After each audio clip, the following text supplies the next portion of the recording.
All in Sports Network. We love sports.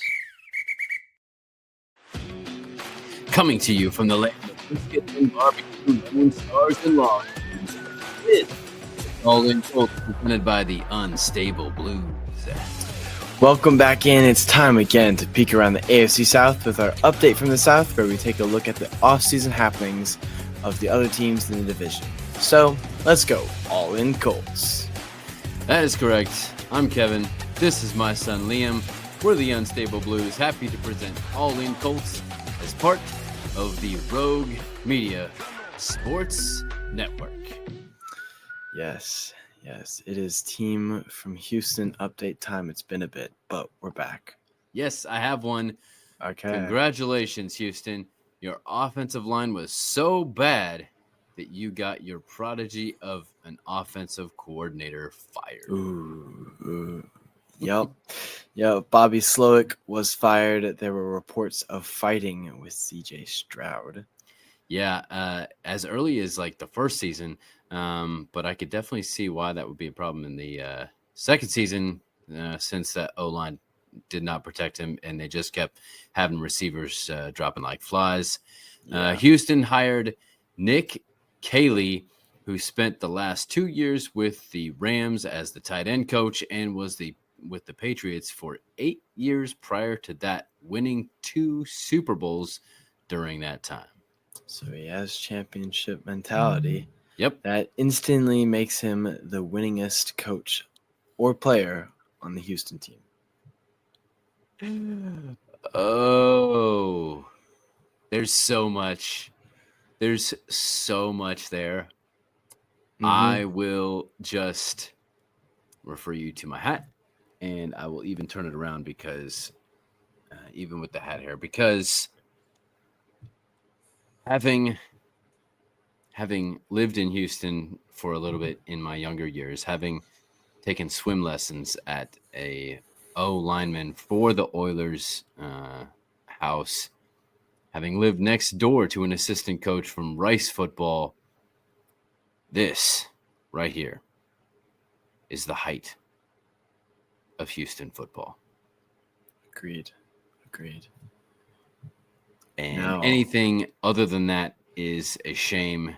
I do not claim where the Oilers went to or the team that came in their stead. Yes. Yeah. Now it is time for the 95 Kitties update. Liam Cohen was hired as the new head coach right after signing a huge contract to stay as the Bucs offensive coordinator. Like, this is like, okay. There was the time before Frank Reich was hired as the Colts coach where I don't know if you quite remember this. Josh McDaniel was hired as the Colts coach and then decided before he actually came to take the job that he was going to not take the job.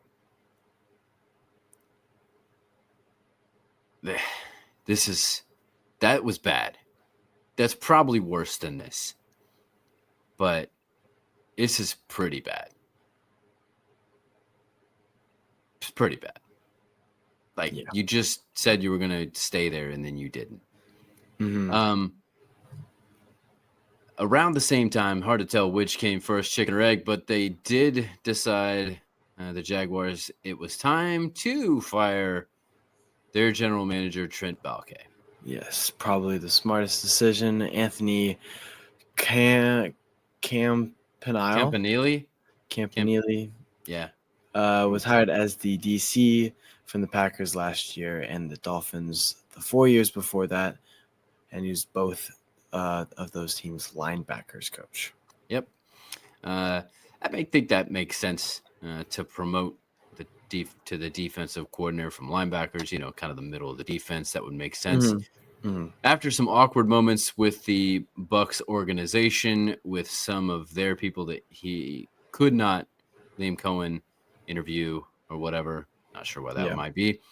The offensive coordinator became Grant Udinsky. He has worked his way up from in the Vikings organization the past 3 years, eventually making it to assistant offensive coordinator and assistant quarterback coach. Lots of assistant there. This Right. leaves them still without a GM, but 5 finalists they will begin interviewing today. Yep. 2 of those are assistant GMs, including one in-house, and then 3 multiple level scouts are the finalists. Yeah. Looks like not many people want to take the plunge in the pool in Duuuval. Shout out Liam Cohen. Yes. Not a good beginning, but No. let's face it, Dan Campbell didn't have a good beginning either. Neither Nick Yeah. Sirianni. So we're not doubting just yet. But being in the same division, this is our job. It's our job to It is our job to weed hate out on the other teams. Yes, exactly. Speaking of which, it's time for the displaced Oilers update. Yes. Once again, don't claim this new team, but no new news on the Titans that we haven't discussed already. New GM, not many other moves. They still quietly control the draft with the first pick in the 2025 draft. They are on the clock. They are on the clock. Let's hope they're not as blatant as the Bears last year, gifting Justin Fields away, different things like that. Although in the same division, it might be nice if they were just like absolutely stupid with it. I agree. There's different thoughts of, the big 3 that they could draft 4, maybe. Which would be, in your opinion, the top 4 picks? Probably Cam Ward. Okay. Travis Hunter. Yep. I mean, Shadeur is up there. Yep. I don't know if I would put him there. Okay. And then Gianti, probably. Oh, you're going Gianti. I say Abdul Carter. Okay, that makes sense as well. He's right there, 5 probably for me. Yeah, I mean, I know. I get it. I love you as a running back, and running backs made a big-time resurgence. Still, not a number 1 draft pick. Not a number 1 pick. I just listened to Field Yates's mock 3 and his 3rd mock, and he had Gianti going all the way to 18, I believe, for the Broncos. Gotcha. Okay. That makes sense.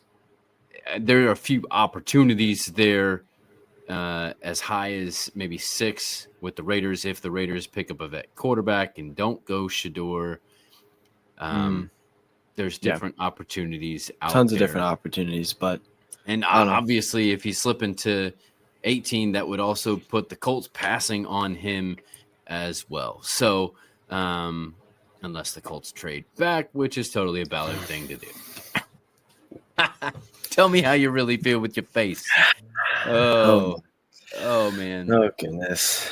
To be fair, the positions of need for the Colts, other than maybe cornerback and safety, are fairly deep. Tight end, it's a deep tight end draft. Running back, it's a deep tight end or deep running back draft. Defensive tackle, it's a deep tackle draft. Those are the top 3 needs for the Colts, for sure, as we look at it, other than cornerback and safety. But I think we're both in agreement that those are better served as veteran free agent pickups, especially given those out there. I think those are deeper and more reliable than the draft this year in those positions. Right. Would you agree? I would agree. I think there are a few coveted maybe safeties early in the draft. Yeah. I mean, But- there's always those positions that's like, okay, yeah, these are the guys at the position, but that doesn't mean you're not gonna, pull a Brock Purdy or Tom Brady or whoever. So Right. We can only hope that instead of looking at the relative athletic score like Ballard likes to do, maybe he'll actually watch some tape this year. I agree. 100% agree with that. But that's for another place and another time. Yep. That is all that we have. We'll be back tomorrow with a different kind of episode. We are calling The Great Debate. You got to check that one out. Then we will finish off the week with another Hall Ball episode where we get to talk about anything sports we want to. Nothing is off base or out of bounds. Exactly. This is Liam. And this is Kevin. Reminding you guys to stay all in Colts. All in Sports Network. We love sports.